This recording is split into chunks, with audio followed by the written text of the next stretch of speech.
Behind పుట్టకముందు మా సత్యనారాయణ స్వామి పూజ చాలా పెద్దగా జరిగేది. సంవత్సరానికి 2 సార్లు చేసుకునేవాళ్ళం. ఫ్రెండ్స్, కజిన్స్ అందరూ వచ్చేది మా ఇంటికి. విహాన్ పుట్టిన తర్వాత అది స్లోగా ఒక్కసారికెళ్ళిపోయింది. ఎందుకంటే వాడెప్పుడు ఏదో ఒక హెల్త్ ఇష్యూస్ వచ్చేది వాడికి.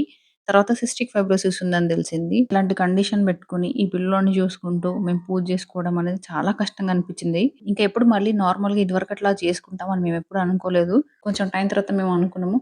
పిల్లోడు హెల్త్ కండిషన్‌ని దృష్టిలో పెట్టుకొని కొంచెం థింగ్స్‌ని మనమే మార్చుకొని పూజ చేసుకుంటే బెటరేమో అని అట్లా ఆలోచించుకొని మేమిప్పుడు ఎవరిని పిలవట్లేదు. మేము ముగ్గురం కాకుండా ఇంకో ఇద్దరో ఆర్ ముగ్గురు ఉంటారు ఎక్స్‌ట్రా.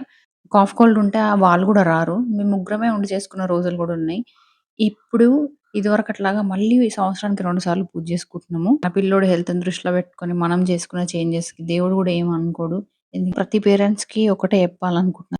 స్పెషల్‌గా మాలాంటి పేరెంట్స్‌కి. సిస్టిక్ ఫైబ్రోసిసే కాదు వేరే కండిషన్ ఉండే పేరెంట్స్‌కి కూడా మన లైఫ్ మొత్తం చేంజ్ అయిపోయింది. ఇంతకు ముందులాగా ఇంకేది ఉండదు.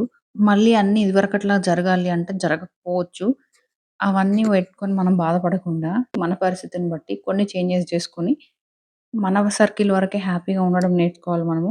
రేపటి వీడియోలో నేను ఈ పూజ ప్రాసెస్ మొత్తంలో ఎట్లా కేర్‌ఫుల్‌గా ఉంటా, విహాన్ని ఎట్లా మేనేజ్ చేస్తామనేది చెప్తా. సో, ఇది ఇవాల్టి video. Thanks for watching. Shri Satyanarayana స్వామికి జై.